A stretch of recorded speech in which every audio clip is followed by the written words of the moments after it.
anybody, and she died in 2016. Oh wow. Oh wow. So she was 84 by the time that she died. That's almost 50 years. Yeah, bro. And you don't. And I'm like, for a man to love a woman that much, Yeah. and not to say that they were perfect or they had the best relationship, but you know, they loved each other. They stuck through all the bullshit. They dealt with each other. Yep. Oh shit. That's how my grandparents were too, bro. My grandpa was, you know, hear stories after he's gone, and it's like, man, you know, you kind of lose some respect for it. But it makes sense why my dad's the way he was, and why me and my brothers are. Mm-hmm. But you know, it's just it's crazy when you think about the shit that happened. You don't see people last anymore. That's what I wanted for me and my family. So in a sense, why I've let it go. I'd rather have the family that I have with her now than not have. And it's really not about her. Like at first, I was kind of making sure, you know, don't overstep no boundaries. Yeah. You know, don't go back to the same bullshit you were in. But I've seen how it affected my kids, seeing their dad and mom together, knowing the bullshit, but we can go out to dinner, and because it went from their mom not coming around for 4 years to one day, what can I do to help? Yeah. So my kids they had their walls up, and I would tell them, give her a chance. If she walks out on you again, then you know don't you don't have to ever do it again. But slowly but surely, they're seeing that when we go through traumas, imagine the shit you went through or we went through. If somebody could try to make their wrongs right. Now, and some of the shit I've been through, I don't know if I could forgive some of those people. But as a man now, if I could respect if they could own their shit. So her trying to own her shit for her daughters, bro, I respect that. She's still for the streets. But as you grow up and as you mature, you forgive that person for doing you shitty, just for your well-being. For your well-being. It's not necessarily for them. For them, yeah. And I think the Care Bear in me, I somehow still try to make it about her. Yeah. But you're right, bro, because the more I'm more at peace with it, with my kids and enjoying the moments. Like she's kind of sad, like I can't get in the holiday spirit. I was like, fuck that. I was like, man, if you're gonna be that way, stay over there. You know what I mean? And it really and in a certain sense, like what you were talking about, you know, I do say, you know, there are some instances where you have to let go because the only way it's gonna work is if you really want to better yourself and if they want to better themselves, because you cannot do shit for them. And that's the realization that I had to come as much to. as you love them, you can't. Even with our kids, you know, there's an analogy I started using, bro. It's like bowling. I tell my daughter, you know how they have those bumper rails for the kids. I look at my kids like sometimes I want to keep those rails up at all the time for them. And as you get older, it gets boring and they want to learn. So I got to let them go and hit the ball in the gutter 20 times in a row, but they're going to want to learn not to do that. Yeah. And so that's what me and Genesis, she'll tell me, sometimes I'll be getting on her and she'll tell me, Road Dog, let the bumpers down, I'll be all right. And I got to think about that, man. I'm like, fuck, bro. She's like, I got to find out on my own. Exactly. And they have to. They have to, bro. And my daughter was surprised with me, like I said the last podcast, you know, she was surprised with me because she was like, damn, even my sister, she goes, what the fuck? Mike letting his daughter date a dude? And it's crazy, right? And then everybody's like, what's going on here? What did he say? You know, and my poor daughter was so scared. You know, she's heard stories and she's, you know, seen things and she's like, you know, when we get there, don't say nothing to him. He's going to say hi. She's coaching you. Yeah, she's coaching me. I'm like, you act like I'm going to walk in and slap this motherfucker. She's like, Dad, can you not pull your gun out when you see him, like my brother told my little cousin, her boyfriend was asking, at Thanksgiving, her boyfriend was asking if she could go with him. And then my aunt goes, you need to ask your cousins. I said, fuck no, you can't go. And my brother goes, I go, all right, you can go. I'm just fucking with you. And then my brother goes up to shake old boy's hand. He goes, just know, brother, whatever you do to her, I'm going to do to you. Hey, homeboy's his eyes got big. Yes, sir. Oh, yeah. That's oh, shit. Hey, yes, sir. I'm talking about. Full penetration. No Vaseline, Nico. No Vaseline. And there was 3 of us standing there, so I said times 3, bro. I hope you can take 3. That's badass. But that's cool that you are able to, you know, when you let those realms loose. Because even with your boy, you know, you want him to go out and have fun, but there's some certain boundaries you want him not to fuck up. And, you know, you got to let him be. Somebody said the last podcast, and my daughter was laughing whenever she heard it. She was like, I don't know who it was. Might have been someone where he said that their dad would always tell him, I'm not your friend, I'm your dad. And my daughter goes, that's you. Yeah. That's, you know, you're damn right. For real. You can be your friend, man. My dad always told me that, and that was someone that said that. Yeah, someone. But, dude, I'll throw you in the mix, too. I mean, your dad was cool as fuck, Oh yeah, he was cool as shit. but he was hard as shit on you. Yeah, My dad was hard as shit on me, and his dad didn't fuck around either. your And I dad said was it- tough, man. Pete was so smooth about it. Like he'd make you feel like he don't want you near his fucking house, and I'd be like, JP's like, he's just fucking with you. He's like, if he did, and that's why I get it, how you are. Like if you don't, if I'm not fucking with you, I ain't fucking with you. And that's how Pete was, man. My story is I painted that one spot. We were painting one time. He's like, are you gonna just paint one side? I was all high off that shit. I was like, oh, I'm sorry, Mr. Lopez. He was laughing at me, bro. I was all proud of that one area for like 10, 15 minutes painting. So that bitch look clean though. Yeah, but he was real good people, man. Tough on you, but look how you turned out. Like when we talked about it. But I wanted to talk about it on the podcast, but we could talk about it now since never. we're talking about it. But I was really afraid to have a boy. I really was. Like and you two have daughters and only daughters. That's all I wanted was a girl, Yeah. of my own. And I was the opposite. But the reason for that is because I only knew how to father a boy how I was fathered. Tough, yeah. And I did not want to be that same dad as my dad to my son. I tell my wife all the time. I said it's probably a good thing that I never got a boy. Yeah, same. Because I know that when it came to sports and what was Me too. expected out of me from sports, and being what it was, I would have been way too damn hard on this Tough kid. on him, Yeah, yeah. I would have ruined this kid. Yeah. Like I would have pushed him to, and like with girls, you're a little bit softer. Yeah. You have your moments and stuff, but you tend to you back off a little bit. You're right, bro. You're right. And, now getting and dating my wife at the time, she has a son, and then he's slowly but surely, I'm becoming dad to him. And I'm hard as shit on him, man. Yeah. And it's not what I wanted, but it's what happened. And I think I did a good job because the kid's got a fucking strong ass work ethic, like none other. Ain't got no common sense to save his life. It's a lot of them now. Yeah, straight A student, but yeah, man, I think I did okay. But if I had one boy of my own, it would have been even rougher on him. Yeah. Because she's always in my ear, like, hey, dial it back. Yeah. And if it was actually my own blood, I'd be like, fuck you, that's my boy. You know what I mean? Yeah. As opposed to her, like, yeah, you're right, I'm being a little too hard on him. Do you think you would still be that way now, knowing that how you raised your son for all these years? Do you think, like, say God blesses y'all with the son, and in the next 6-7 years? Kind of hope not. Yeah. Right? He's like, at this You're not point, now. nah, I'm good. I'm good. Like I told my wife, at 42, I'll be done. I know. Man, my kid's mom told me that she used to say this all the time. She goes, "You need to hurry up and get a girl pregnant." She goes, "I want you to have another." I was like, "Bitch, no." Don't you put that evil on me. for real. I was like, "You tied Ricky Bobby. yeah, for real." I was like, "No." I was like, "I don't want to be a grandfather yet either, but no, I don't want another one. Hell no." Maybe fuck. I don't know. Maybe one kid. Be like my dad, have kids until he's 50. Yeah.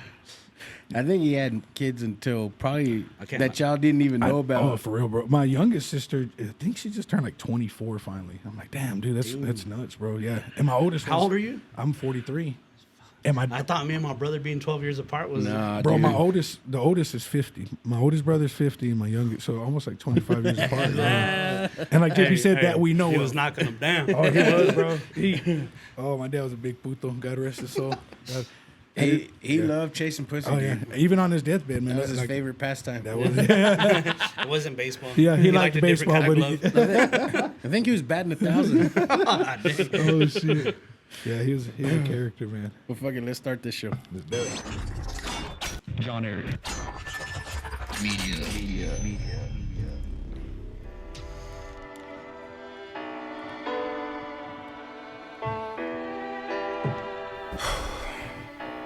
Okay, here we go. All you ladies, pull your chi-chis out. This is the JP Lopez Show. Also, if you're a transgender, pull your pecker out. This is the JP Lopez Show. What is up? Thank you for tuning back into the JP Lopez Show. Today I got a friend of John Eric Media. Yeah. I was gonna say a friend of the podcast, but yeah, a friend of John Media now. Yeah.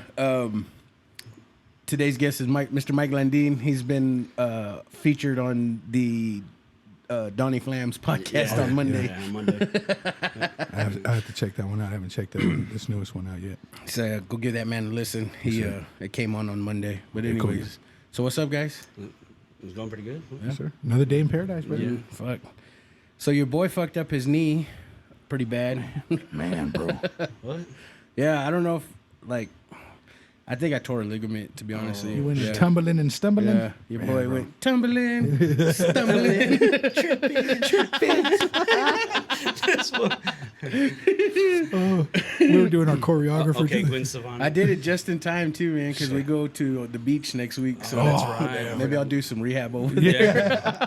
Hold on. Hey, JP's gonna be on the beach like Rocky. Them fucking 12-ounce curls. Oh shit. So we had you on the show before, and we shot the shit, and I didn't think it was fair to you to ask you your favorite menu gang. God, I'm not that big, bro. Tells you where my mind is. I like Fucking roadhouse hungry. right now. That's why you gotta have 2 lunches. Your favorite memory, because we were all fucking around, and hey, stop it. Stop fucking around. Hey, what's your favorite feel-good memory? I wouldn't give a shit either way. No, but yeah, I just think that that wasn't fair. And so let's just start it off, bro. Before we get into the fuckery, We're gonna hit it like that. Yeah. what's your favorite feel-good memory, bro? Oh man, I have a lot of good memories. I really can't pinpoint one. I know one where, I know the one that everybody says your children. Yeah. Yeah. I think mine would have to be. There was a moment in time about maybe I want to say about 4 or 5 years ago. I started kind of turning myself around, like I was going in circles, doing the same stupid shit over and over and over, just spinning my wheels. Yes, sir. But there was a moment in time where, for some odd reason, God started putting a bunch of men in my life where I was learning things that I needed at the right time. And something started calling me back towards God. And what it would be, the moment for me, I was at an Acts retreat out in Slayton. And at the end of that retreat, they had a moment where they talked to you about going out and doing God's will. And whenever I found out like what my purpose was to be on this earth for one reason and one reason only, was to be fishers of men, to go out and talk His word and watch it come to life through other people. I've been afraid all my life to talk about my faith. I was never really big on it. I was timid when it come to arguments about it. Yeah. But in that moment, it was something in me that just kind of like flipped a switch. Things started getting better with my kids. Things started getting better with my wife. Wow. I started coming out of this world of hatred that I was living in. And I think that moment there that I had alone after that retreat, like I was in my truck by myself. I still had to drive back to Lubbock. But that moment in that truck was like just me and God, and me understanding, this is what it is. Oh, wow. That's got to be the turning point of my life right there, where it just, I don't know, it just knocked me on my ass. Man, something you needed, right? Yeah. You know what I mean? That's Yeah. crazy, brother. That's amen to that. Well, I'm in the same boat on a situation where, let me ask, what is it back in the day about praying that we had to keep hidden?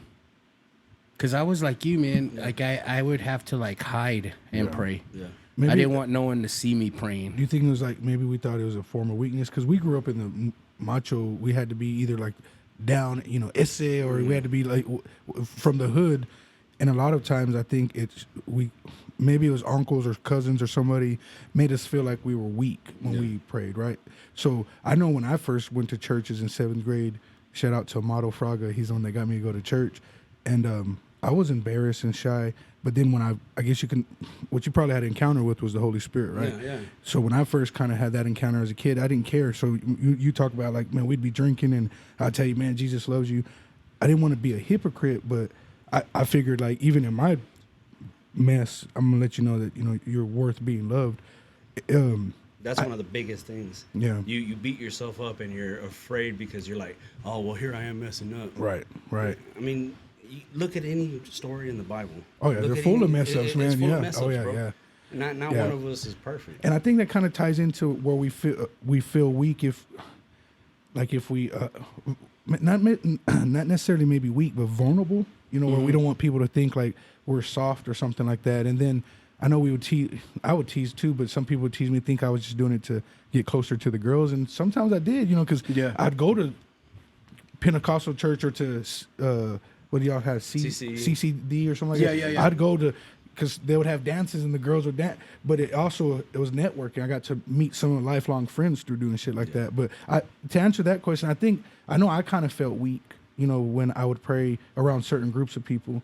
You know, I had some homeboys, you know, Northsiders or just whoever people I looked up to. They'd be like, "Man, don't fucking come over talking about God and I'd feel like crap. Yeah. But then I know that I'm doing something right. So, and it's good. I love hearing y'all talk about y'all's faith because, man, as a person of faith, I'm kind of downhill. You know, I'm going through a valley, but it's crazy because I told JP, I was like, man, hearing you talk about your faith in God and tell me you're praying for me, that's beautiful, bro. Because you never know when you really need it. You know, you don't try to do it to get a pat on the back, but sometimes you're a light for somebody. So y'all's light's been shining, bro. Like and I those are appreciate not that. just words when I say, "Hey man, I'll pray for you." Oh, I know, Like I know. I mean it, and I really truly pray for all my friends, what's up. man.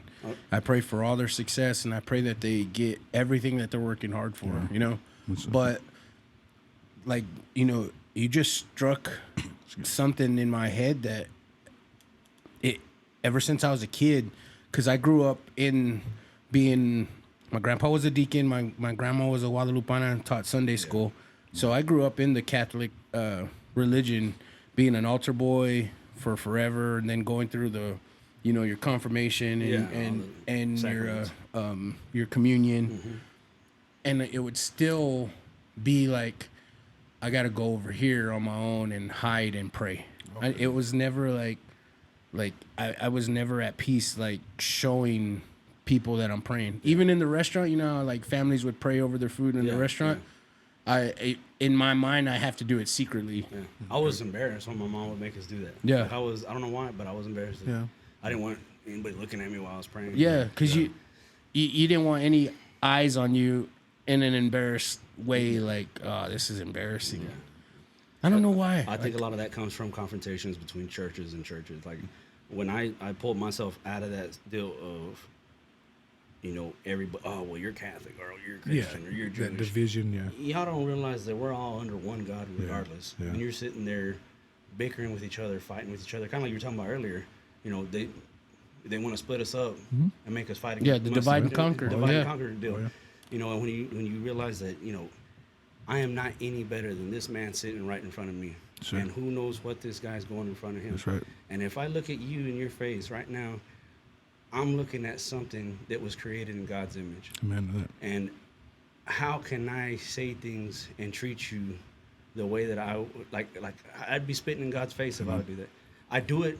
I'm not gonna lie. I'm not perfect. Yeah. I'm very guilty of calling people. As a matter of fact, I got mad at a girl this morning or this afternoon. Hold on. Matter of fact, she fucked up my stripes burrito, and that was the last fucking time that bitch did that. No. Fuck True Fit. I was mad at the shit. I tried to take my girls to the gym, and I sat there. I went in. We always go in. My oldest daughter that's with us, she goes in, does her little deal, her scan. I go in, and this little girl gives me a snappy attitude. Oh, your account doesn't have that. You can't have. I said they're with me, and they've always come with me. My daughter has. She can take a guest on the weekends. I can take a guest on the weekends. Yeah. No, yours doesn't have that. I was like. And my daughter's like, Dad. Yo, Dad, you're doing better, Dad. You're doing better, Dad. Don't do it. Don't. Jesus is watching, Dad. Jesus is watching. Yeah, but it goes to say that we're not perfect. You have a show tonight, Dad. Yeah, you're on at 7. At 10, it's history, bitch. Oh, that's good that your kids hold you accountable, though. You know what I mean? That shows your growth, like you're talking. Because, I don't know you personally, but maybe back in the day you'd have been like, "No, bitch, we ain't gonna, not in front of my kids." But it shows growth, man. And God will humble you in that, in situations like that. Because there's times, even joking around with my kids, you know, I'll humble myself, but like, man, that's not. Come on, T, you got to be better than Yeah. that. So, you know, going to these young, it's the youth, man. They don't want to work, so you catch them at any job. It's an inconvenience to Yeah. them when you ask them anything. Yeah.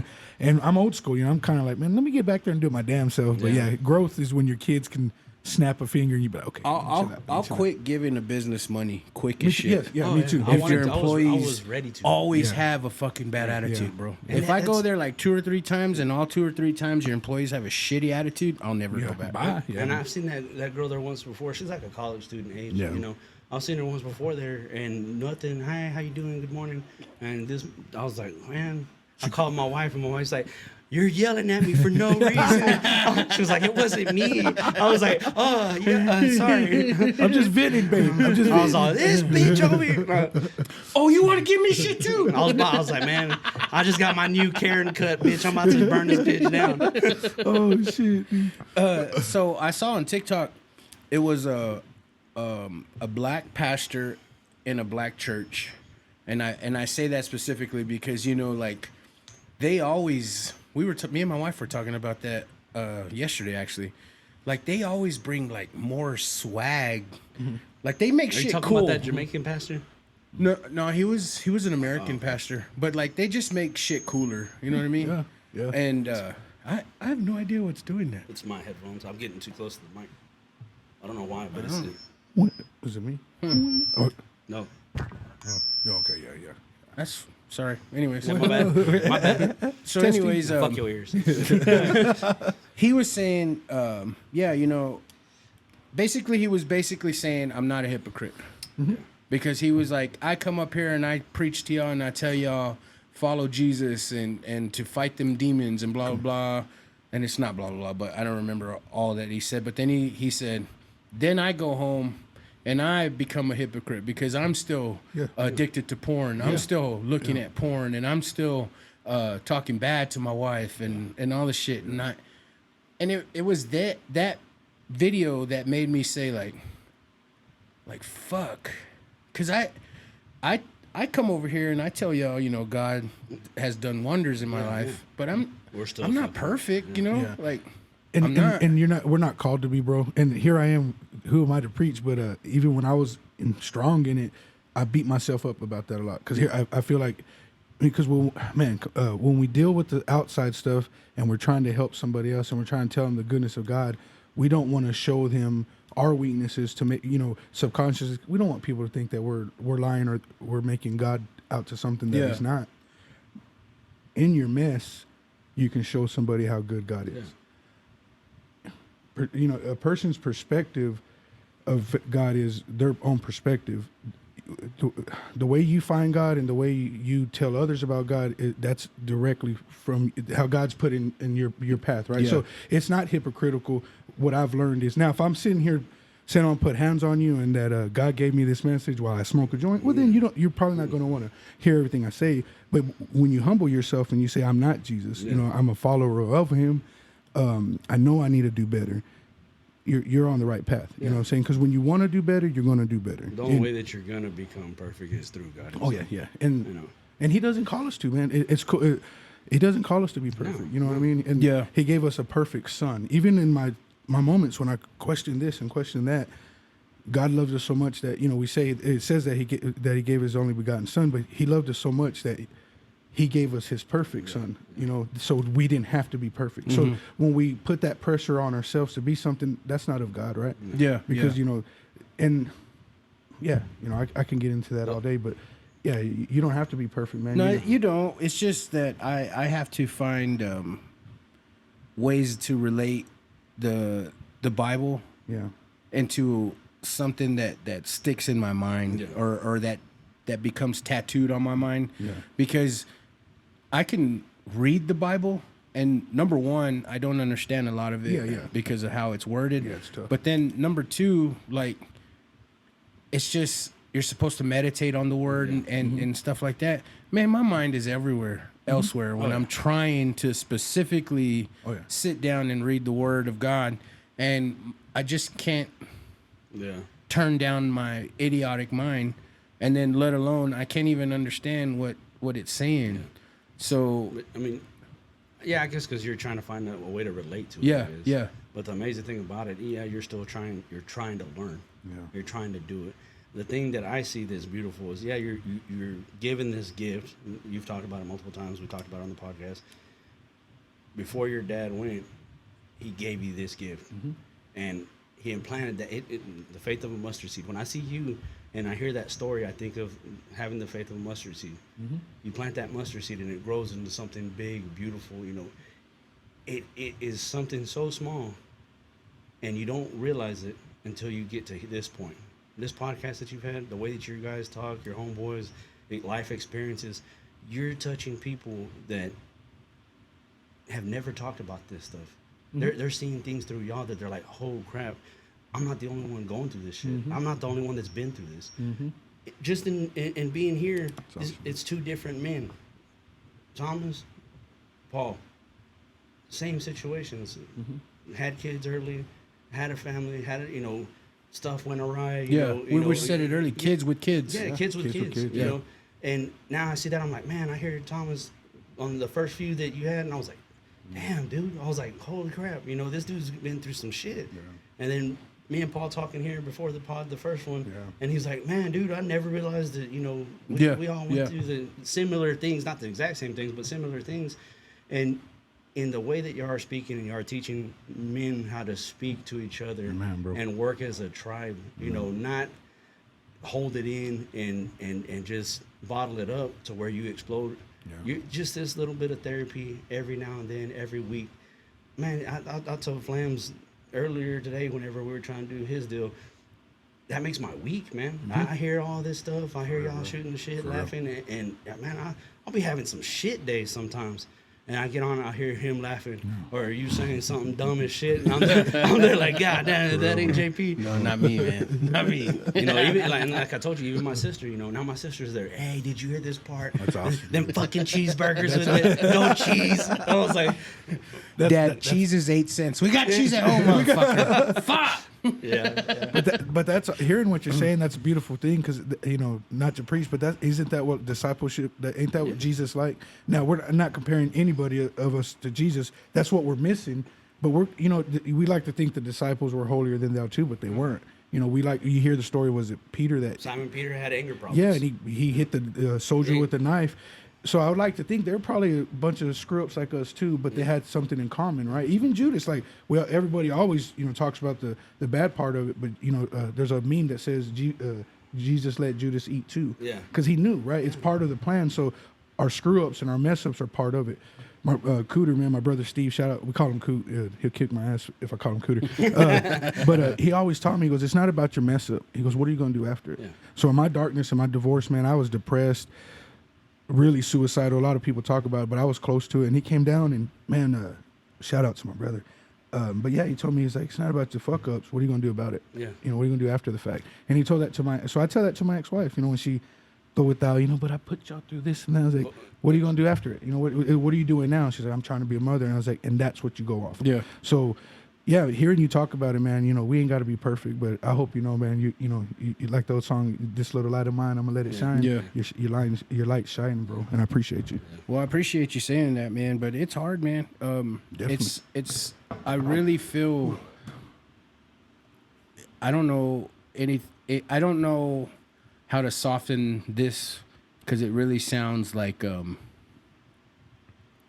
my mind it sounds bad, but I really feel like I've been hand selected by God to do something. Oh, yeah, you ain't got to feel bad about that. You know what I mean? Yeah. And I don't know what it is yet. Yeah. But I feel like any bad shit that's happened to me while I have this feeling, and you can ask my wife, man, it's just like God's got me. Yeah. Yeah. And before, I would lose my shit on any inconvenience, bro. The smallest inconvenience. Yeah. Lose my shit.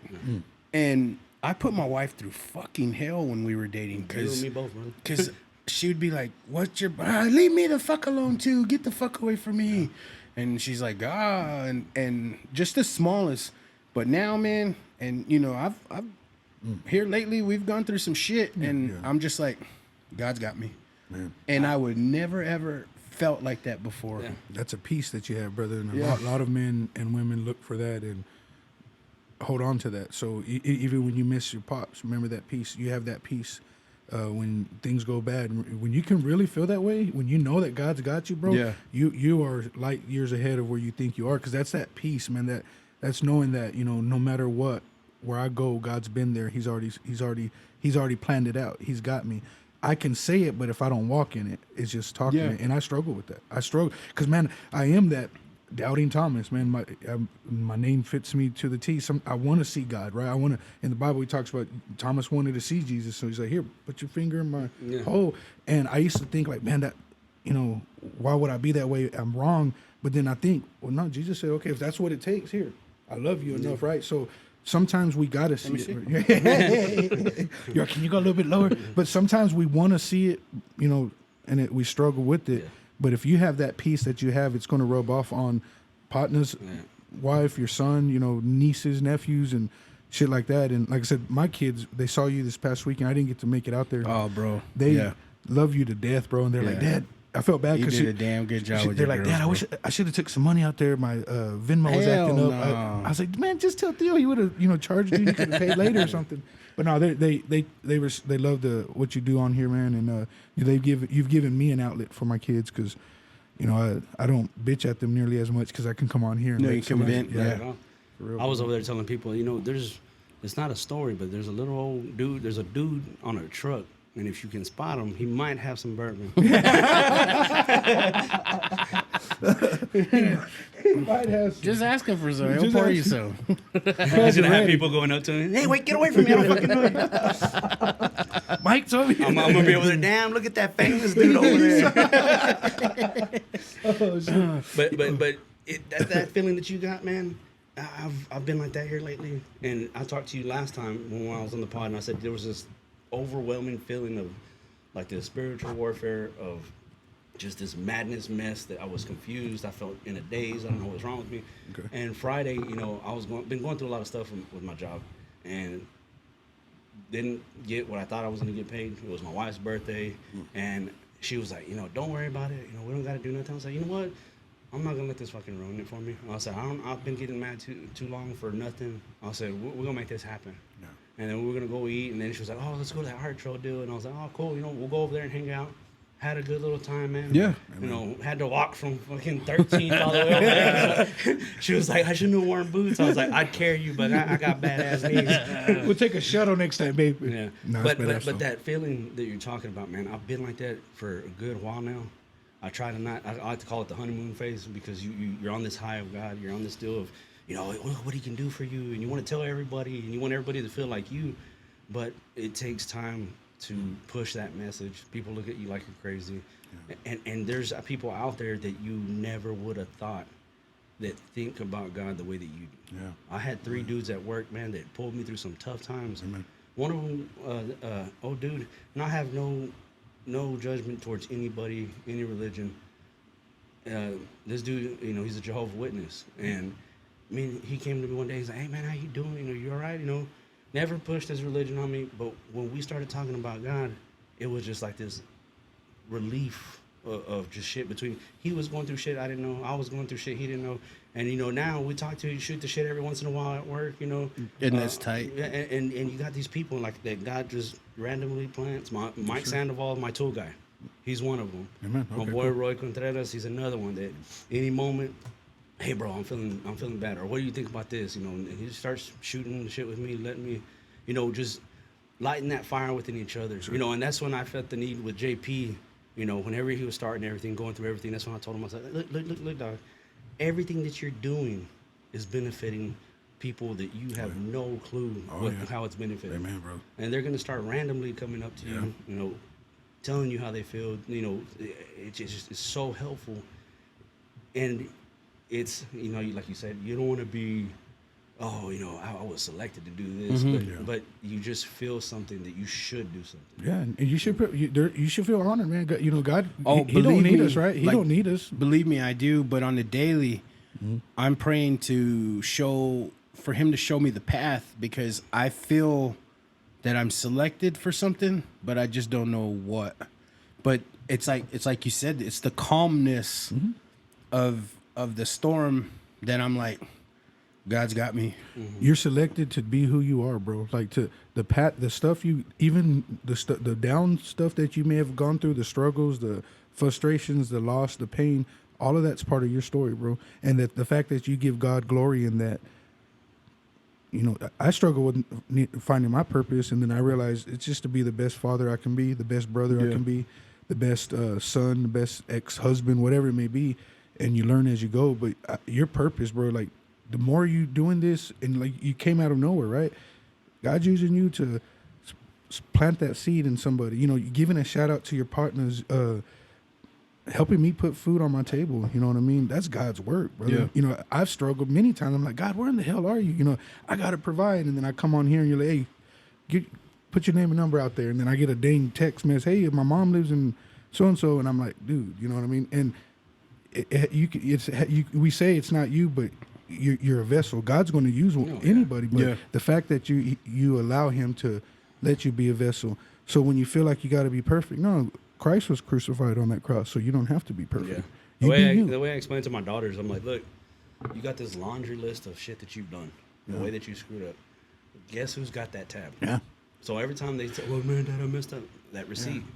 Where's that receipt? Yeah. It ain't your receipt. Come on, brother. You know, he's the one covering. Quit trying to pay it back, right? Yeah. That goes for me, bro. You said that for your kids, but that's a message for me. Quit trying to pay it back, right? You know, that's what we do sometimes. Like, I'm not worthy of God's love. Like, who am I to think that, you know, God messed up? What do you mean by pay it back? What do you mean?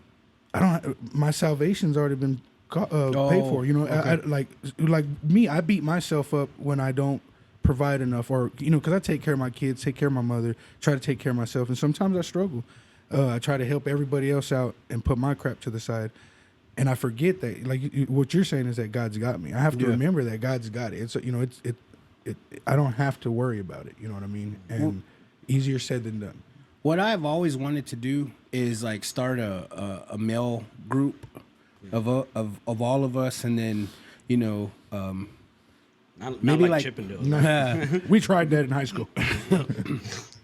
maybe not like weekly, maybe monthly, but just to maybe cook a breakfast, Bro. But not only just to eat, but to share stories and to share struggles, Bro, there's and to be that, fuck, there's someone else going through that shit, because it doesn't have to be over a podcast. I like it to be face to face, because when you were first on here and seeing you and Paul's interaction, bro, that was beautiful, man. Like, it really was. That's what I told my wife. I was like, man, it was just something different.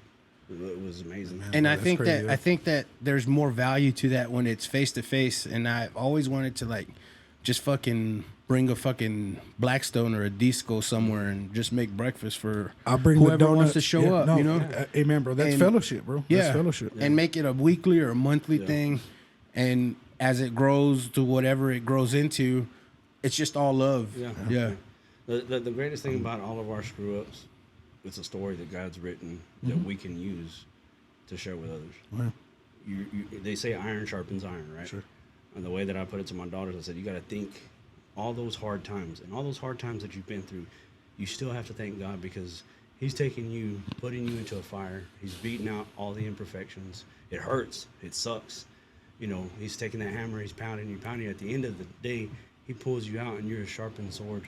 You're this beautiful work of art that if he can do that to you and bring you out and show you out on the other side, it is your duty as a child of God to take that to others and show them, look what he did for me. Yep. We're not called to be perfect, but we can be perfect through him. Only through him. Watch, that's a good word, bro. Ooh, that's a good word. It just, Man.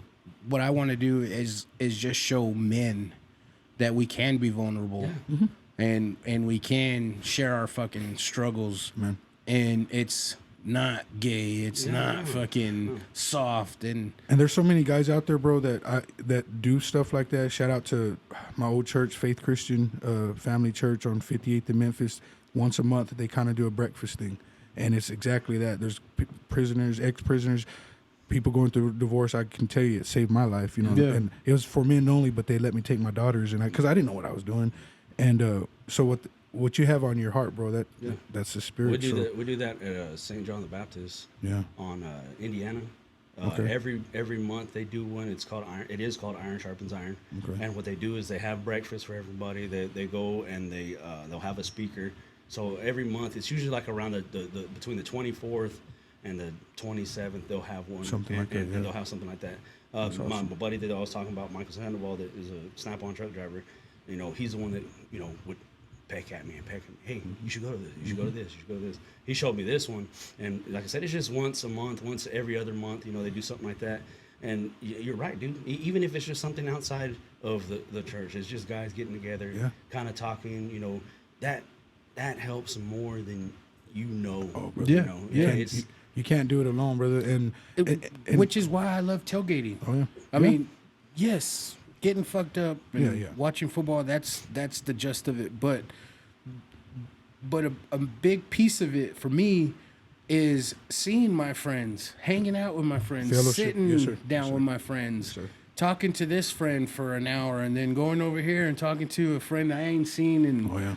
3 seasons and talking to him for like a 30-minute. Like, it's something that's so badass, and it's what I love about tailgating. Yeah.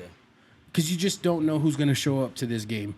And it's a person, and it never failed. It's a person that you hadn't seen in forever. And, man, it's like, hey, and That's good. Yeah.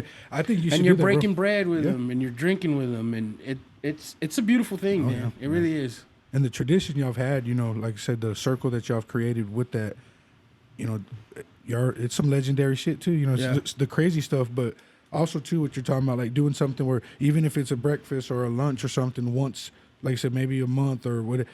When you do something like that, you have a heart of giving to others. And we're not rich, we don't have it all, but if I can make a meal for you, like Sugar Bear talks, he loves to cook. For sure, because man. he knows what dinner time was meant to him. So when you can give back in a way, you're giving back to your people and your community, but that's the way you're giving back to your God. So I'd honestly say, brother, like, if you post about that, maybe some people will donate. I know I'll pitch in on that. A breakfast, I'll cook. I know some people I'd love to at least And give. the breakfast is cheap, man. Oh, yeah. Like, just have somebody bring the eggs, somebody bring the tortilla, somebody bring the chorizo, the sausage. Yeah. I mean, it's not And I reached out expensive. to a couple brothers from church that I used to go to, man, that they would love to introduce themselves. And I can make it in front of y'all like hibachi. Come on. Oh, with, damn. with just your apron on. Ping pong, ting, ting, ting. No, I think that'd be cool, Volcano. little boy go pee pee. Yo, hurry up. We're hungry already. Got you all playing. Goddamn, JP, you're getting it done. Oh, shit. Let's take a real quick break, man. Yes, sir. We'll come back. And we're back.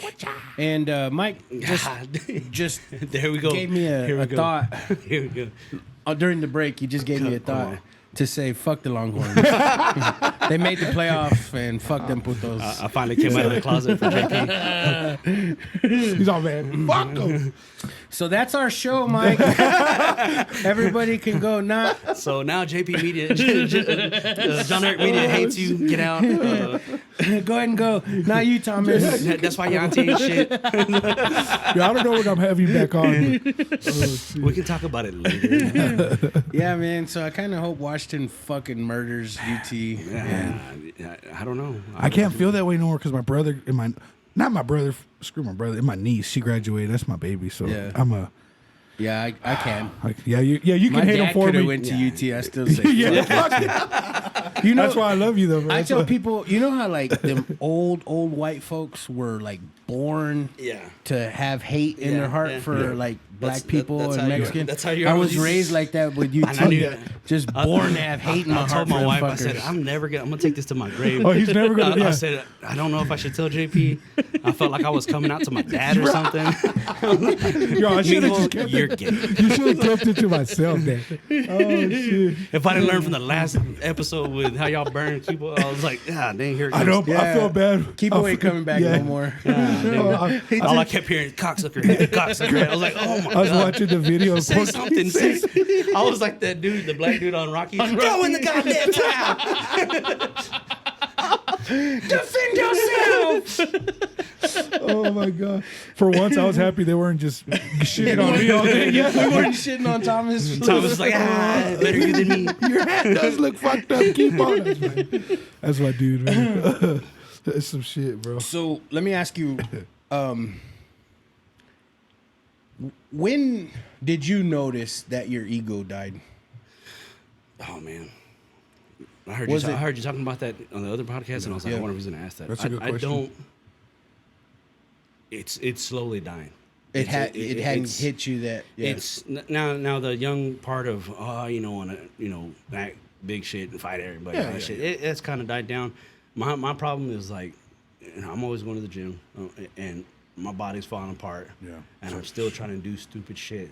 Yeah. It's like, what 35? What the fuck are you gonna lift? This 405. Yeah. Nothing. You know what the hell are you gonna? You're so young. Man. I'm out here in that age. I'm like, oh, old shit. Well, because recently I had surgery on my knee, Yeah. and I have to have surgery on my right knee. Okay. So like my knees are deteriorating already. Yeah, I feel you, And- brother. I feel you. But that's something me and Ramos talked about too. Yeah. Is like, I would get into the gym and lift stupid weight. Yeah, yeah. But who is that for? Yeah. It wasn't for the girls because they could give a fuck. Yeah, no. And Like- some big dude come up to you, like, damn, bro, the that was ch- badass. Yeah, Yeah, and then yeah. some big ass like fucking young kid is in awe. Yeah. It was for him Yeah. Oh, because yeah. he's like, oh, You you're fuck- right. you like, fucked yourself up to Yeah. prove your point to And a then kid. some other fuckers like, oh, you got bad form. Get Yeah. the fuck Fuck out of you, here. yeah. You know what I mean? Same thing in football. I think we gave ourselves concussions because we wanted to impress each other. Yeah. Yo, JP, I can't hear you. Yeah, bah, you know.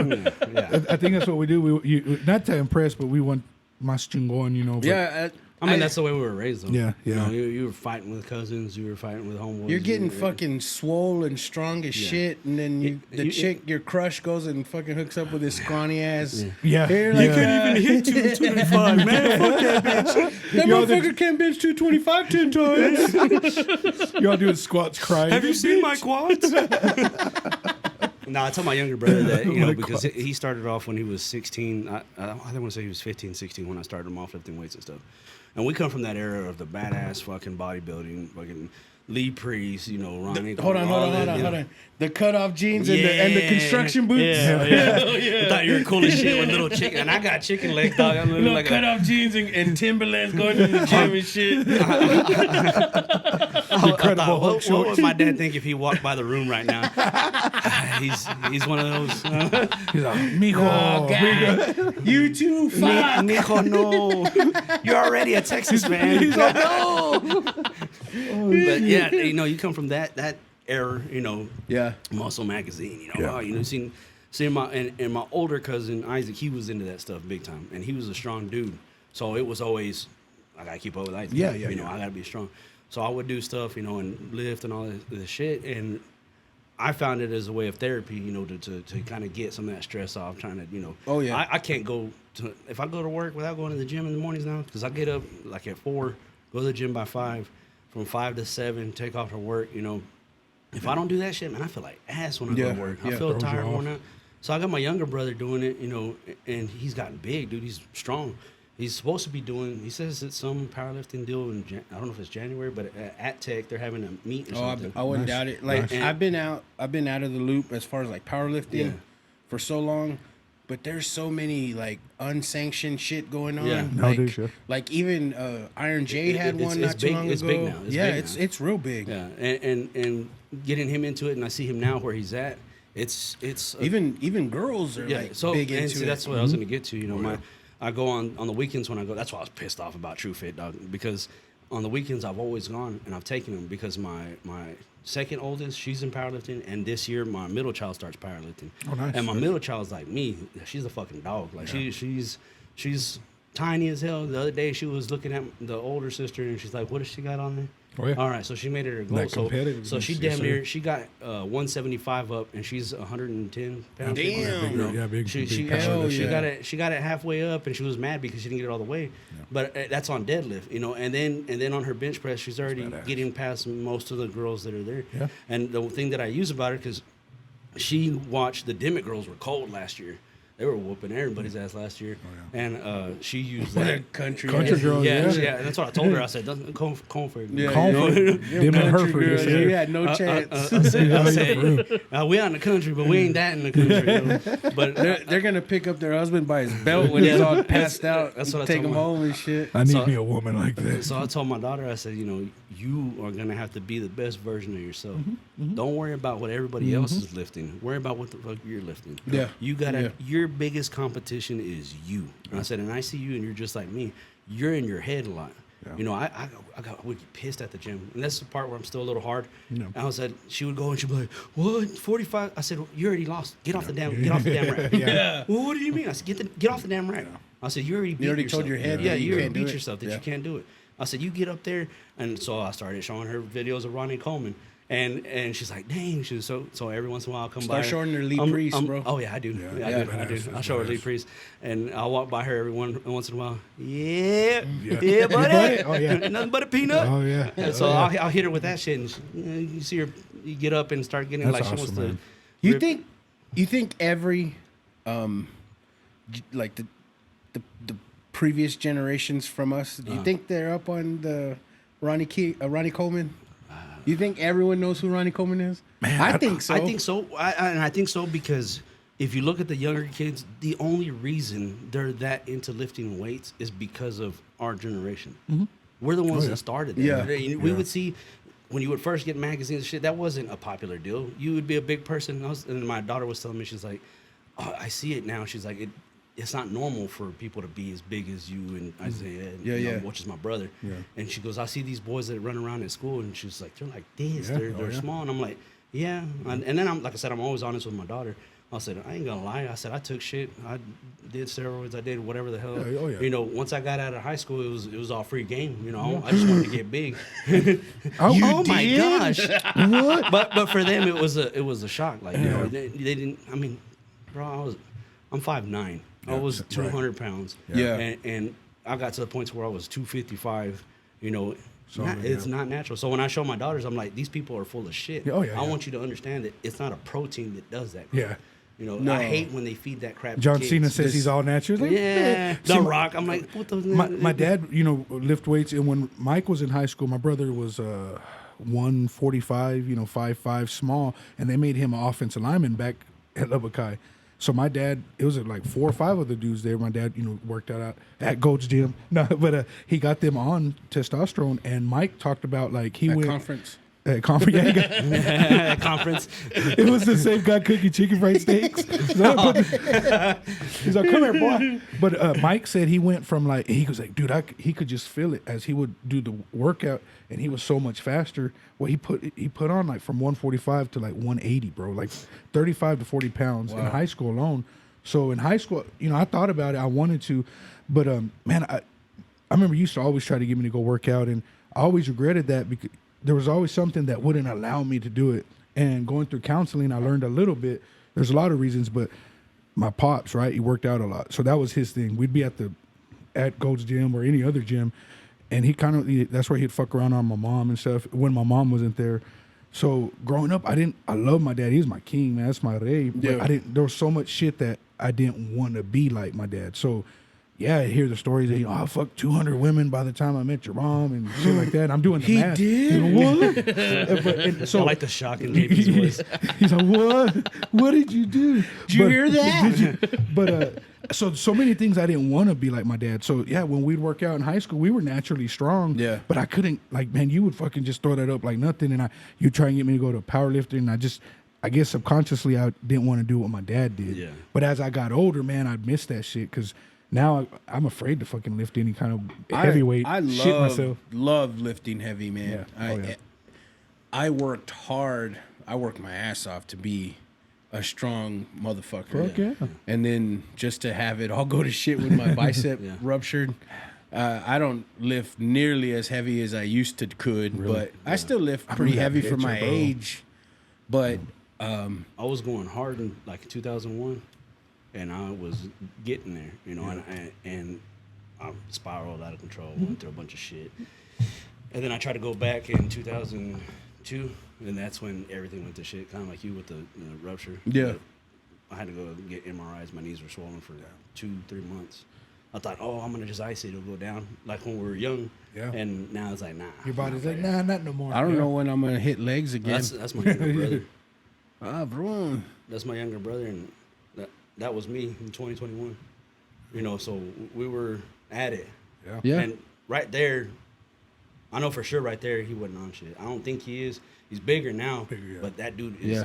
on top of his shit. He's like my middle child. My middle child, she makes her meals before, like, so Sunday night.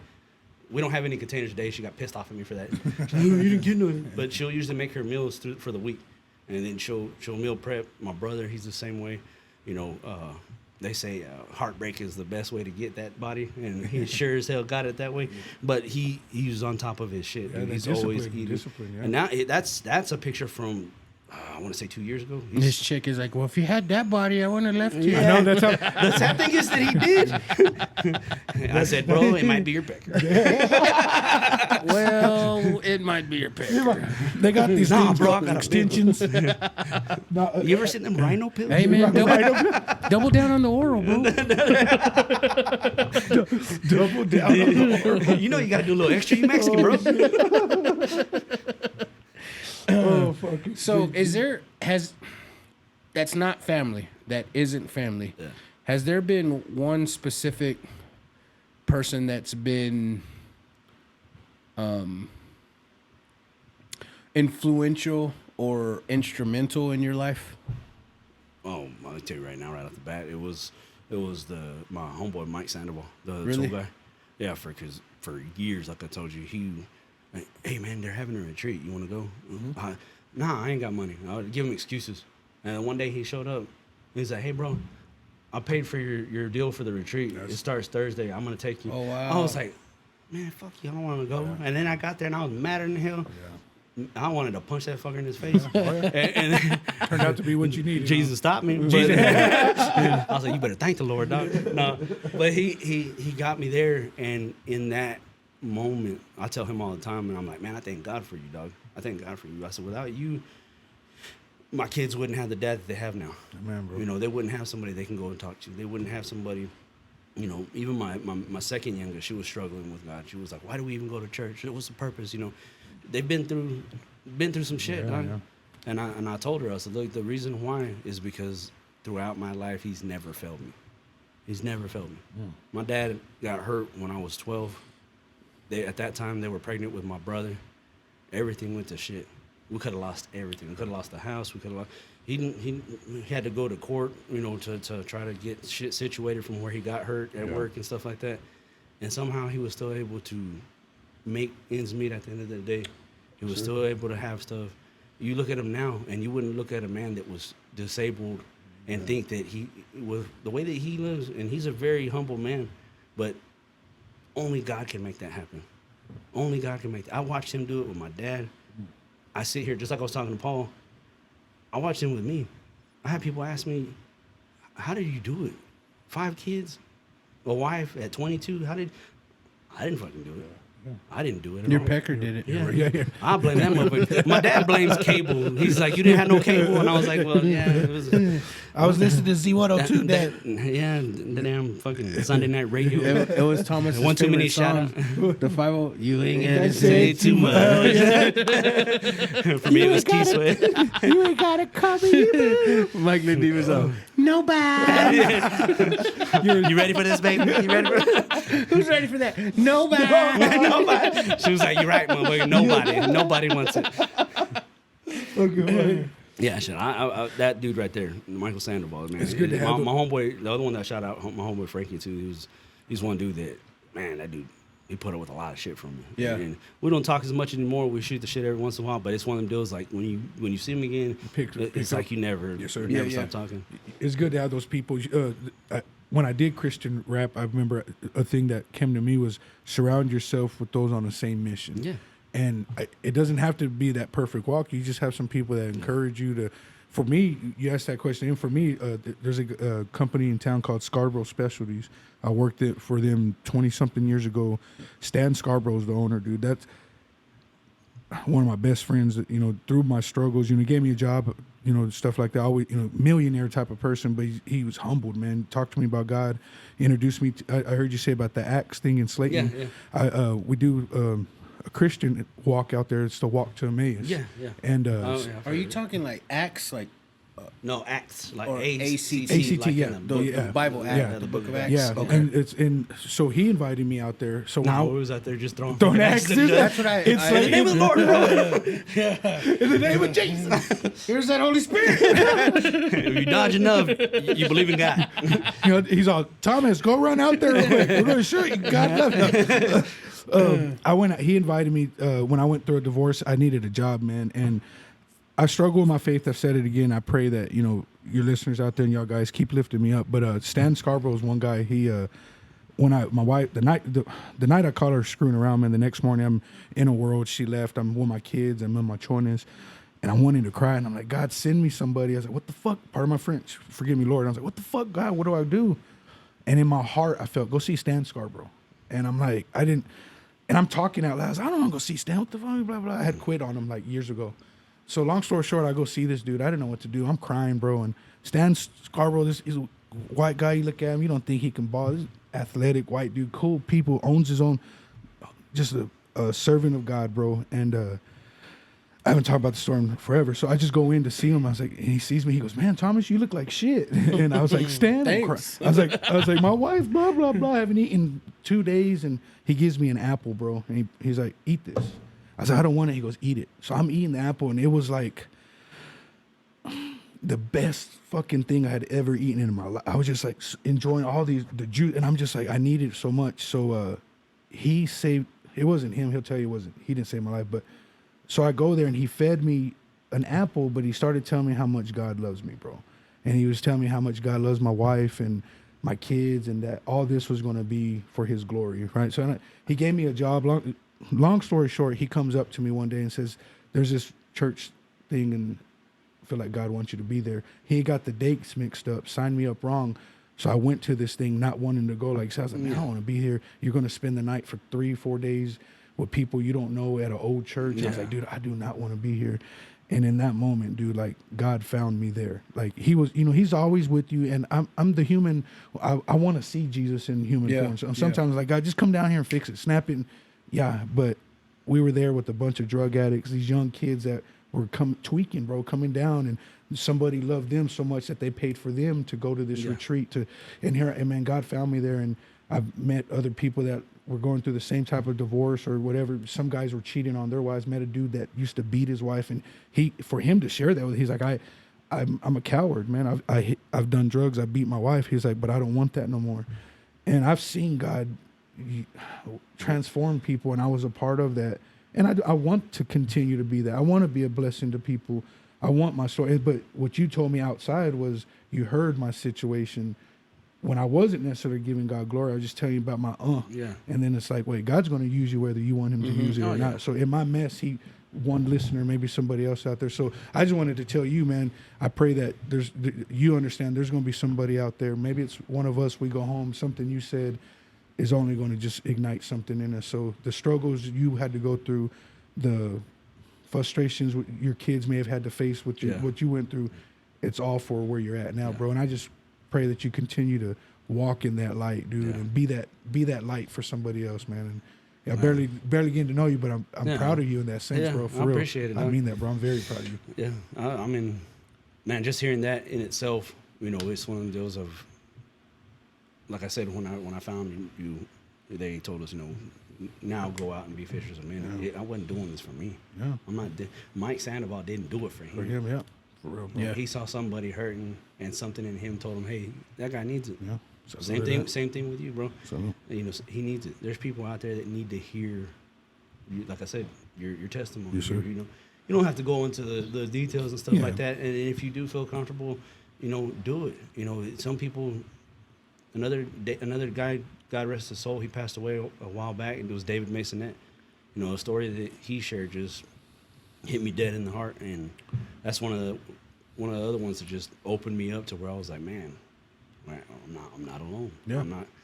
I'm not the only one going. It's good to know that too, brother. And I pray there's someone out there that may be going through some crap, and I watch a lot of Dateline and crap like that, and I always tell my mom tells me, "Thank you for not becoming one of those dudes that fucked up his wife." And even at that, I tell my ex-wife, "Thanks for not poisoning me." You know, and she's like, "I did, you just didn't know." But Thanks for not putting antifreeze in the biscuits. I know.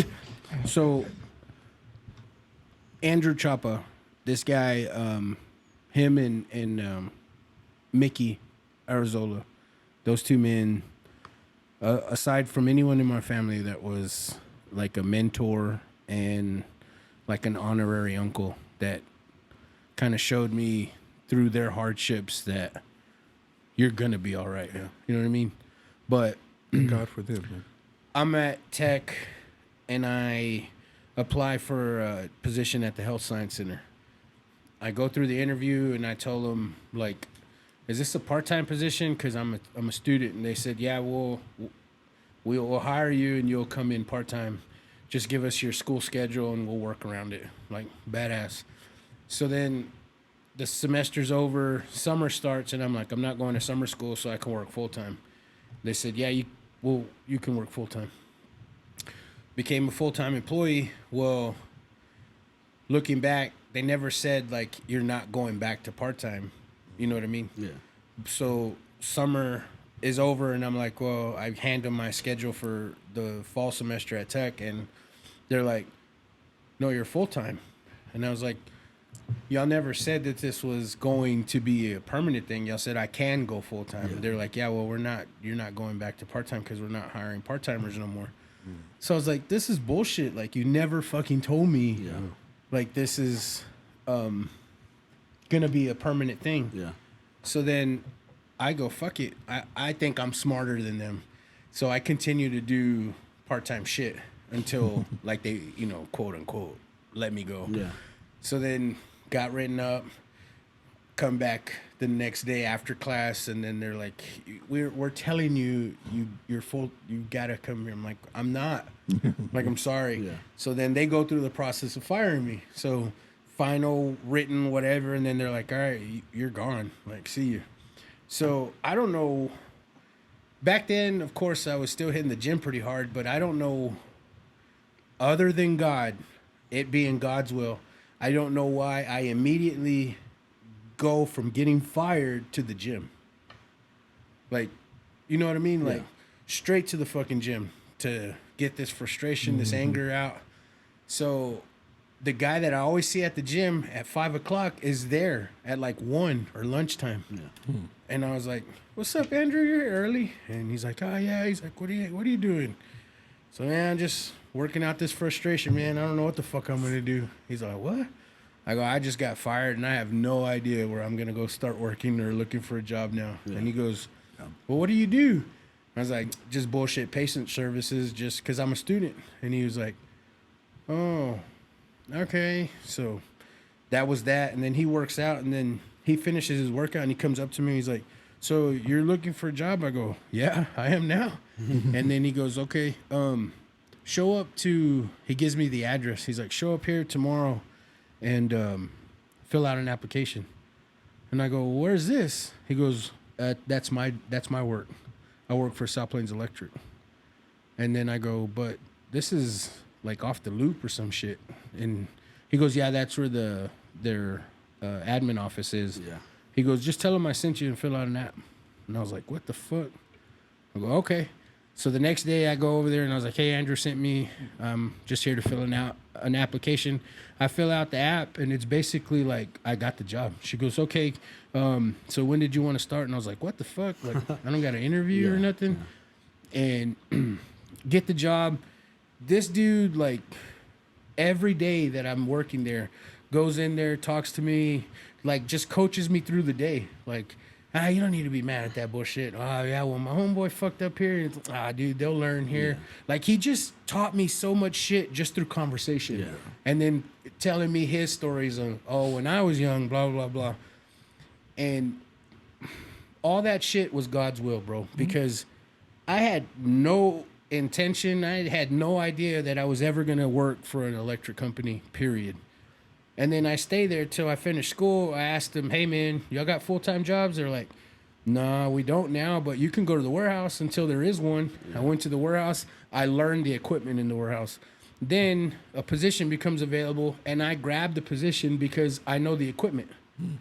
And then I'm there for almost 10 fucking years, and then I go to LPNL, and I'm in the position because I just went straight to the fucking gym after I got fired that day. How did all this come out of just going to the Yeah.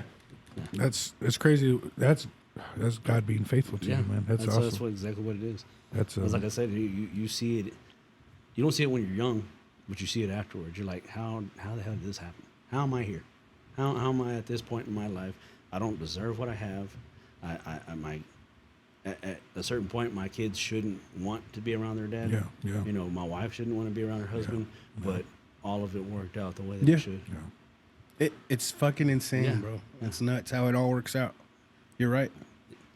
I mean, the only explanation, and that's what I was telling Flams on his podcast, is I've had a faith in God that is just untouchable right now. I have my moments where I do get upset. Yeah. We're Still human. mad at TrueFit. No. But even after that, I told my daughter when we were in the truck, we were going to Sam's, and I told her there was no reason for me to get like that. No. There was no. My daughter was like, "Well, no, she snapped at you and she was being real snobby," and I was like, "No." I said, you still got to look at that deal. That person was created in God's image. Why am I getting like that? Why am I having hatred towards her? You know, she didn't do nothing. She was doing her job. Yeah. People have bad days. Yeah. You got to think about the whole scenario. Maybe she had a fucked up day and I didn't even know. That's crazy, You know? brother. Yep, you're and right. and it's better for me to turn around than to start screaming at this poor girl that has to deal with idiots all day. You know? Yeah.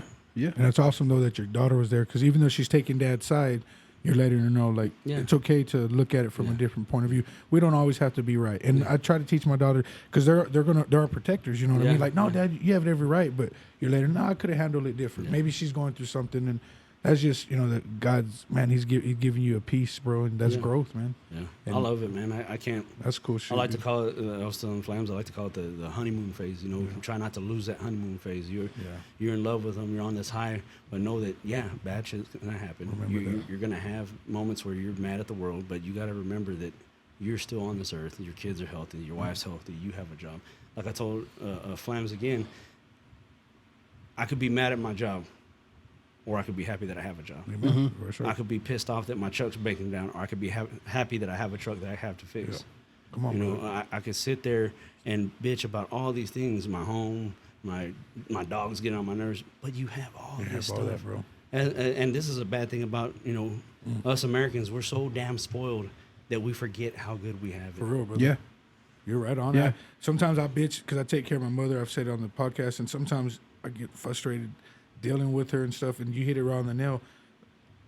I get to take care of my mother still. One day she's gonna go home, and I'm gonna wish I still had her, even though she drives my ass crazy. It's like, you get to do those things, and many people wish they could. So I tell people, love them while you have them, man. Yo, definitely, brother. I mean, Definitely, even brother. on our baddest days, people would have swapped shoes with us in a heartbeat. without a doubt, brother. You know? Yeah. And it just You're makes right. you understand, like, fuck, man, I'm being a pussy. You're right, bro. You're right. You look back and you're like, man, this cross ain't as heavy as the one that dude's Oh, on. for real, brother. Amen, Yeah. man. And if anybody's out there struggling, going through some stuff, and they feel like they're at the end of the ropes, I pray they listen to our any one of our stories and understand that you're going to be all right. Yeah. You may not. but just understand that you can go to Jesus. Yeah. Oh yeah. Oh yeah. There's not a hole in this earth that his light can't reach. Yeah. Oh yeah. Without a doubt, brother. He's And that's like I said, back to the testimonies deal. That's the one thing that I tell people. If he can take somebody like me, there's a show called The Chosen, and it's about the story of Jesus. Oh, yeah. And there's a section of it where he's talking to little James, and he tells little James, and it hit me hard because it was like he tells him, he's hurt, he's crippled. He tells him, Jesus, why have you not healed me? You heal everybody else, but you don't heal me. He said, imagine the story that you're gonna have when I leave. Imagine how you're gonna be able to teach people and tell them what you went through. He said, it's easier for me to deal with Simon Peter's anger than, it's easier for me to deal with you than it is for me to deal with Simon Peter's anger. You're worried about a small, minute deal, and I've given you this gift because when you go out into this world, you're going to be able to tell people your story. Wow. And he tells them, this is where it hit me, imagine a man like you preaching the word of God. He chose you to do this. Imagine you sitting at a podcast thinking that, I'm just going to talk shit with my friends. Imagine how many people you're going to touch. imagine how many hearts are going to open up. God is good on that, bro. I Yeah. need God it is tonight. good. You have no idea how much you usually invite me, and I amen to that, brother. And I'm not ashamed to say that. I needed that, bro. I hope y'all know that. Like, Yeah. I've always tried to carry this. You know, I try to do music, and I try to lead my kids, and I let them know there's peaks and valleys. But when one person's going down or going through something, and that y'all's light, somebody else's light still shining, it's that reminder that you're never too far away, you know. And they always say, you know, Jesus leaves the one, you know, he leaves the 99 to find the one. Yeah. You don't realize how important that is till you're that one. Yeah. And I know what that's like, bro, because I know, man, I try to be a care bearer. I love people and tell them the goodness of God, but sometimes you go home and you're like, man, I'm broken, and you realize, like, yeah, God's going to use. He can use a broken person like you to tell somebody else how good He is. It's not about me, and it's beautiful, bro. Like both of y'all are humbled, but it humbles me, man. I love that. I love that. Yeah, I mean, it's like I told Paul not too long ago. I go, man, things that come easy for anybody is never easy for me. Like things that people like acquire and like get so easily, man, it takes like me for struggles to get. And you know, people say outside looking in, like, you do have a bunch of stuff. But man, you don't know how hard it was for me to get everything that I've got. Amen. And I tell you all this because, and I've just recently like got all these things. But I tell you all this because it was so easy for me to say, you know what? Fuck God. Fuck this. I'm going to stop trying, or I'm going to give up.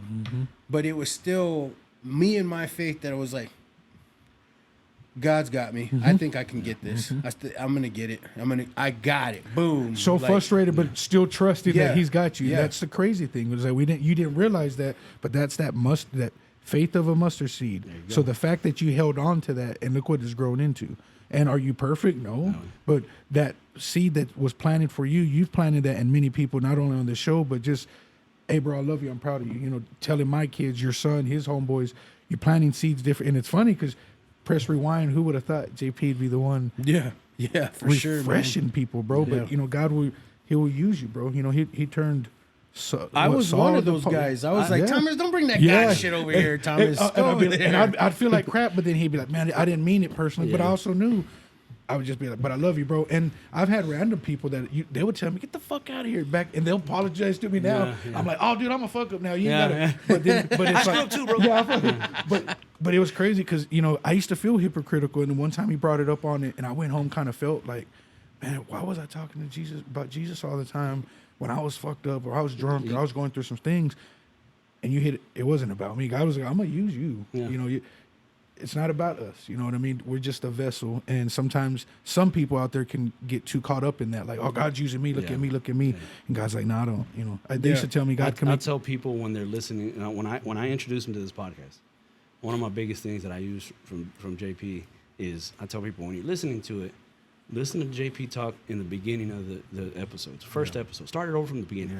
Yeah. I said, you'll hear that frustration towards God. You'll hear that anger towards God, and you'll hear him say some things. Yeah. I said, but gradually listen throughout the episodes how much better and how much more this man is not afraid to talk about his faith. real, bro. That's Step by step, little by little, you know, not big giant leaps, but little by little it's going, and you see it. And the more you see it in I saw the House Brothers when they were on here. Yeah. Sugar Bear, Paul, Ramos is always not afraid to talk about his Yeah, faith. no. But it's the little things, like he said. One of the deals that my friend Roy Contreras tells you, it doesn't have to be drastic. It's as simple as telling somebody, hey, good morning. Yeah. Opening the door. You don't know hey man, how you doing? That person could have thought about doing something to themselves that day. And he has a story about it. Somebody at work, kind of like you, that they came back and told him a year later when they saw him, if it wouldn't have been for you, dude, it would have been over. I was planning to end myself that day. And it's crazy. It's small things. It does not have to be the biggest thing in the world. You don't got to run out and tell everybody, I'm better than you because I know God. Yeah. No, you got to go out and just be yourself. Be kind. That's it. I saw a TikTok story. Dude, TikTok, was all conspiracy on my feed. Hey, you fuck with Flames a little bit. Yeah. It'll go conspiracy. So like probably like 3-4 months ago, my whole For You page is nothing but spiritual God stuff. Like that's all my feed is. This lady was on the TikTok said she was up there preaching, and it came to her head, hey, do a backflip. Do a backflip. Do a backflip. And she kept ignoring it. And then she finally was like, why are you telling me to do a backflip, God? If you tell me to do a backflip, I am. So she's preaching, came to her again, do a backflip. So she does a backflip.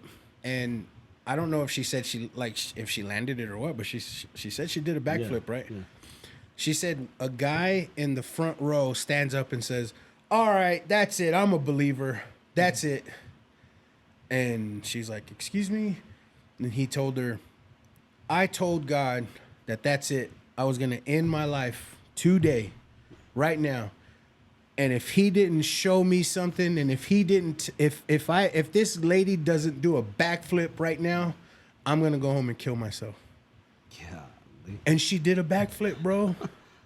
Yeah. It was like, what the freak, man? Like, yeah. It's something simple that you don't realize it, and a lot of people tell you, and where there's good, there's evil. That what you were talking about, that you felt hypocritical is, that's the evil one trying to tell you, oh no, you're not good enough. The enemy, man, he loves to tell you how. Even when I did the music, I was so embarrassed because I don't know you, Brian T. From Kingdom Music. He was in town with them, right? And so, literally, here I am, like intimidated because this man of God, successful, and I was so scared to do it because like they were going to go on right after me, and I'm like, God, and I didn't go to do anything after that. Like I was afraid to.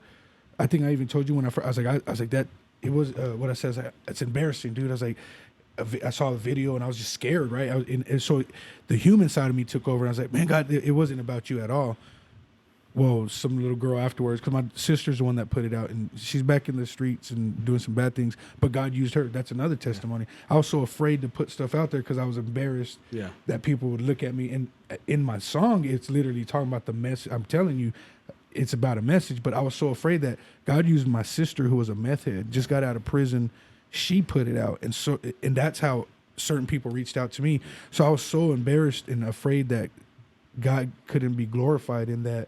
That later on, some little girl came to me and told me that, she was going through some stuff and that my story resonated with her and all that. But she's like, God wanted me to tell you that you're doing something. I can't remember her message now, but I follow her on Facebook. She's a 22-year-old girl. She's going through her ups and downs too. But every randomly, dude, she'll send me a message and be like, do you remember that night this? And she's like, man, God. And I've told her, I was like, Mika, I don't want to be a hypocrite. I'm stumbling. She's like, I'm stumbling too. But as we're talking, like I could hear I hear God tell me, he's like, yeah, I'm using you. It's not about you. Because I think when we try to be perfect, we're not that we want glory, but we feel like we have to be a certain. Yeah. And it's not about, God's he'll use Judas. He'll use the crappiest of the crappiest. So, the fact that you can be obedient though, like, so what you're saying with that lady, she's obedient. She listened to God, right? A lot of times we want to be obedient, but we're like, no. I'm not going to do no backflip in front of nobody, but you never know what God's going to use in that, So that dude could have killed himself. Well, one thing that helped me with that, being scared or worrying about what people think. I heard a quote, and it was, I hope I get it right, I don't butcher it. I can't remember the guy's name, but he said, "Dead men don't have resumes; they have requirements." And the way that I see that is, my resume tells you where I've been. That's my past. But as a child of God, I have requirements. And my requirements as his baby boy is that wherever he goes, I go. The greatest thing about every point in your life, God has been there with you. So in that sense is, when I heard that, it was like, there's no need to be afraid. I'm here with you. Why are you afraid? Not that feeling that you got of, oh man, God's got me. Mm-hmm. That's what I feel. That's what I feel when I heard that deal was, y'all can look at me and judge me for what I'm doing. Y'all can judge me for my past, But in order to understand me, you got to understand what God requires of me, where He is leading me. Come on, brother. Oh, Where if you know where He is leading me, then you can understand me. They're quick to judge you. They're quick to point the finger. They're quick. It doesn't matter. It doesn't matter because what I do, what God asked me to do, is the only thing that matters in my life. that's awesome, dude. That's required. of me. Man, I hear you talk, and I'm just like, man, this is, for me, it's a deal where I'm just like, dude, I can talk about all this stuff with y'all. I feel comfortable. You know, I don't even know Thomas. Right. I don't even know Thomas, and man, it feels like I'm just talking to Exactly, another bro. homeboy. That's what exactly, bro. That's what I mean. Like your humbleness humbles me, brother, and I know your humbleness comes from the Lord, you know, and that's And that's Thomas awesome. is single, by the way. I know. I've heard on these streets. And he's kind of cute. So. I've heard of I've been passing by the yards to see if he's mowing with the shirt on. Miss Parker. Oh no, but I appreciate y'all both being obedient, man, because it's cool. I don't want to say being on the other side because I used to be this type of person, you know, involved with church and a lot, and trying to just say, hey, lifting you up. I've always been a person who tries to lift up, but y'all being humble, and I know there's not just me. Somebody's out there is like, dude, it's very refreshing to know that, you know, you can be a screw up, but you can still have your priorities to get your shit together. Yeah. And that's awesome, dude, because, you know, we weren't always that way. And like you No, said, fuck no. we were never nowhere near that. But no, I'm proud of that, bro. And I definitely keep me lifted in prayers, man. I'll do the same. But Oh, yeah, I need it always. tonight, bro. More than you know, dude. Well, I'm glad you came, bro. I I needed really it. wanted to have both of y'all on because basically, like I said before we started, like you guys got similar Yeah. backgrounds as far as like being fathers to only Girls, Yeah. and you know it just you know a different panel for Yeah. a different type of. And I That's appreciate what it, I've man. always loved about this podcast. Yeah. You have your days where you're shooting the shit, you know, just talking madness, Yeah, you know, yeah. and then you have your days where you're talking. Even on those days that you are talking shit a lot, you know, towards the end, you hear everybody opening up, you hear them telling Yeah. stories. You know, it was said in the Bible, you know, God made Eve because it wasn't good for man to be alone. Be alone, yeah. You know, we need each other Yeah. more than we understand. Yeah. We feed off of each other. Oh, yeah. Our spirits grow off of each Oh other. yeah, definitely, brother. Definitely. Where two or more was together, Yeah. I'm there, and that's awesome, dude. Because you never know what a person's going through. There's this meme. Before I know it's running late, but there's a meme that's out there. It's a video, but it shows it's like a London. These two old men are basically watching like a soccer match, and one's kind of, you know, how you doing? He's talkative and. He's like, oh, he's he's more emotional, saw and the older guy's the other guy looks like he's depressed, and it's like basically talking about you never know what somebody's going through, and then And the he's last looking like he's just going through shit. going through it, and then the last one, the guy who looks like he's depressed going through it, he comes, and the guy who was so cheerful and how you doing, you what? Oh, he took his life, and it says you never really know what a person's going through, and man, the reason that stuck, you know. And I'm grateful that I'll never go back. Even when I'm in my valleys, there was a point that I was ready to check out, bro. And I always say the things that drive me crazy is what kept me here. My daughters, if it wasn't for them three, we know, if it wasn't for those girls, I was ready to check out. There was nothing God can do. I was like, you know what? I'll deal with you when I meet you, God, you know. But I always had a smile on my face, even in my, you know, I was always trying to laugh and stuff. But then I realized you don't have to be anything that you're not, right? And even in our spiritual walk, basically what you're telling me is you don't have to be afraid of your relationship with God. You don't, you know, you'll never know. Or ashamed of it. Or ashamed of it, because you'll never know. It could be a listener, could be your little sister, your niece, could be a partner in one of us. Our kids need to hear it, you know what I mean? And I appreciate, like I said, I keep going back to, I'm grateful that y'all are humble enough to share that. Because, you know, I used to always want to talk about it with people, but, you know, growing up in junior high, people be like, man, get the fuck away from me, T. Yeah. But, and it has nothing to do with me. That was God planting that seed a long time ago. Yeah. But when I hear you, man, that first time we talked about God, I went home and I shed a few tears, bro, because I was like, man, I used to pray for you. You know, I'd go home, you know, Lord, I just pray for my buddies, and, you know, thinking I was this dumb dude because, you know, we just got fucked up, and I just wanted my homeboy to get home safely, and I wanted him to know that he's loved and valued. Well, I may have gone through some shit, but it's like God's like, remember, hey, you remember that prayer? So it's, I love seeing you, you know, trying your hardest for your family, bro. And I really appreciate anybody pray for me, man, because man, you got to stay prayed up. oh yeah, You have we to. could all use it, man. We could all for use sure, it. man. But to close it out, bro, you have any shout outs and any messages that you want to? I already said this on Flam's deal, but I was like, yeah, I fucked up the last time I was on JP's podcast. I said I love my wife and kids and fuck everybody else. And my mom was like, hey, puto, what about us? Damn it. No. And I've had a lot of people in my life, and I've been blessed with a lot of people in my life that have helped me come from a place that, you know, a lot of people have been. Yeah. I can't thank God enough for the people that he's put there.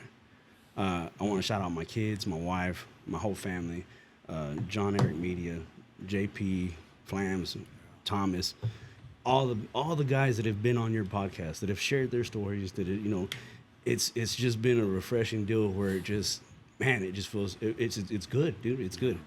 The thing that I'll leave you with, if you're having doubts about the way that you feel about anything in life, no matter how you feel or how far you've gone, never be afraid to turn to God. The first thing that you turn to is the thing that you put highest, and if it's God, there's no way that you're going to fail. Yeah, no way. I mean, even if you do fail, yeah, even if it's the thing that you want so bad and you fail, that's God telling you it's not for you. It's not for you. It's not your plan. It's not his plan for you. Look at me. I reached for blessings before I needed them, and I ended up with 7 kids at an early age. Yeah. You know, thank God I got them. Yeah. Like we talked before the podcast. If it wasn't for those girls, I wouldn't be here. So yeah. You know, always turn to God. Yeah. Always put your faith in him. Look for a friend. If you got those friends you didn't talk to in a while, like you talk about, For real, brother. hey, hit them up. Hit them up, man. You can't do this alone. Yeah. You cannot Yeah. do this alone. No, Man, that's badass, man. Yeah, fuck yeah. I fuck with that. for real, Yeah. brother. For real. You got any shout outs or any messages you Oh, want to talk man. about? I just want to shout out to my daughters, man. Genesis, Lillian, and Elizabeth. Love you, girls. I know I'm hard on you, and I know y'all know I got your back. Appreciate you having my back. And shout out to you, your wife, man, for one, just opening the door when like 20 years didn't pass by, brother. But for loving my kids the way you do. Oh, for sure, bro. You know, For it sure. means, you know, it's crazy because Genesis, I told you, she'll call some people uncle, but to really love somebody, like, man, you know, they made it a point to make sure they wanted to see y'all that night. So what you're doing, Yeah, I appreciate your love, man. For you my raised kids. perfect little young women. If they listen to that, don't let their heads get too big. No, you did, man. No, I You appreciate really brother. did. I appreciate that very Like much. they went and expressed their love and they showed their support and that's what it was all about. And it's like, you know, we'll see you later and Yeah. y'all be careful, be safe.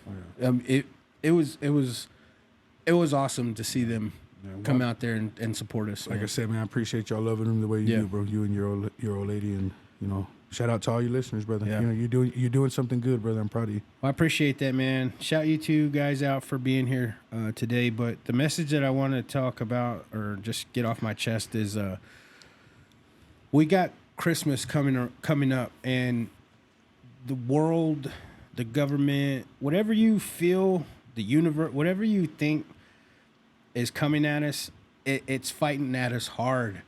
And it's splitting up the family, bro. Yeah, like it's splitting up this whole family dynamic. Like I really want to just hit home and stress that we need our family and we need to be together with family this Christmas. Yes. Who gives a shit if you ain't got money for gifts? Who Yes. gives a shit if you ain't got it this time? Yeah. Yeah. Just show your presence, Yep. man. Yeah. Just be there. Being there is enough. Yeah, man. Like your mom could give a fuck if you bought her a gift. Just For real, show brother. up, man. For real, brother. If you're feuding with your brothers and sisters, Yes. fuck, man, make amends and just show up. Just be together this Yeah. Christmas. Let it go. man. Yeah. For real, That- brother. Yeah. Really and truly, man. Because there's a force that's going out right now that's fighting the family dynamic. Yeah. Oh, definitely. Definitely, And brother. we've got to fight against We- it, man. we- We've we- got to stand up and fight against it. Like it's We talked a little bit on that on Flams deal. Like I was talking to you earlier, you know, not nowadays people just want to let it go, Yeah. and nobody's willing to fight for the relationship. Oh, yeah, no, nobody's willing to go through stuff. If you look Yeah. at your grandparents, married Yeah. years on end, but you gotta understand they went through shit. They went Oh, through yeah. hell and hot water to be with each other, Yeah. and in order for this country in general to survive. That nuclear family has to come back. Yeah. We got to have strong fathers Yeah. that are willing to Yes, stand we up to do do. Yeah. right. Yes. We got to have loving mothers that'll show their kids the right way to love Yes. people. Yes. And like you said, man, forgive those people, man. If not for them, for yourself. Go out there and show them that you still love them. I can guarantee you, a lot of them will come back and tell you, man, bro, I'm glad you came here. I'm glad Yeah, you said sorry. for I'm glad sure. that you Yes. made the effort to talk. Yes. You know, it's when my mom's family got together for Thanksgiving. That was the first time in a while. And man, it felt good. Beautiful, right? We, Yes, we sir. had all got together, shoot the shit, chill and stuff like that. And we're gonna do it again Christmas. Amen. And it's amazing to me that you just said that because that's exactly what we're doing. It's like for some reason our family's coming back together. Yeah. And they're trying to just be stronger. Amen, we man. we have to come together as family, dude, to stick it out, bro. Yeah. Like to withstand this fight that I don't know, man. I can't put it into words, but they are destroying the family right now. Yeah. Oh, yeah. TV, social media, like they're putting the stupid what TV shows are out now. The dad is a fucking idiot. Yeah. Oh yeah. Yeah. Right? Like dad don't know shit. Dad's a fucking idiot. They're trying to kill, and what they want to call it toxic masculinity, but that was just a term that was used to describe inmates in prisons, and now they want to take that out of there. It was a side, it was a medical term, but they want to use it for every male that is around. Yeah. You can't be strong. You can't be tough. You can't be stern on your kids. You can't. You got to watch what you say. You can't do anything. Yeah. You're the bad guy. You You're can't the be bad an guy in old every- school man. It's gotten to the point Yeah, to where you can't be a man no more. It's gotten to Yeah. the point to where you can't even say hi to somebody without, you're looking at my kid, or Oh, yeah. I'm like, Oh, yeah. dude. I remember when we'd go by and my uncles would be there, hey, mijo, and it'd be some random kid that was hanging out with us, and Yep. they would treat him like it was their kid. Oh yeah. Oh yeah. I mean, it goes back to like I always say, like if you got your ass whooped by, I don't know, your tia's friend Yeah. that came to Thanksgiving. Yeah. And you told your dad, and your dad's like, "Well, What did what you the do? fuck did you What do did that you she do? hit Yeah, you?" yeah, You know what I mean? There's a reason she hit you. As opposed to now, like, well, no one's gonna touch my kid. yeah, Like, right. you know what I mean? So, anyways, that's my message, man. And shout out the newlyweds, Becca and Jonathan Sanchez. Yes, Much yes. love to you That's guys, cool, man. man. Shout out the whole John Eric Media, the Pundells every Friday, Donnie Flams every Monday. And sorry if I forgot you, man, but shout out to all you listeners, man. Till next time, guys. Read some books. Oh, hey, didn't see you there. This episode is brought to you by DJ Keepo. DJ Keepo handles all things like weddings, quinceañeras, anniversaries, and graduations. He's good at what he does, keeps the party going. And hit him up on IG, TikTok at DJ Keepo 806. Once again, that's DJ Keepo 806. Oh, it's you again. This episode is brought to you by Patriot Paint and Construction. They specialize in commercial and residential. They also specialize in drywall and paint. No job is too big or too small for them. Hit them up at 806-544-7199. Oh, you're still here? This episode is brought to you by Tigre Burrito, located at 720 Highway 62 in Wolford, Texas. They're open Tuesday through Saturday, 7 a.m. to 2 p.m. They specialize in breakfast and lunch burritos. They've also got some plates. Tell them JP Lopez sent you. But breakfast burritos are pretty fucking huge, so you better bring a big appetite. They're the shit.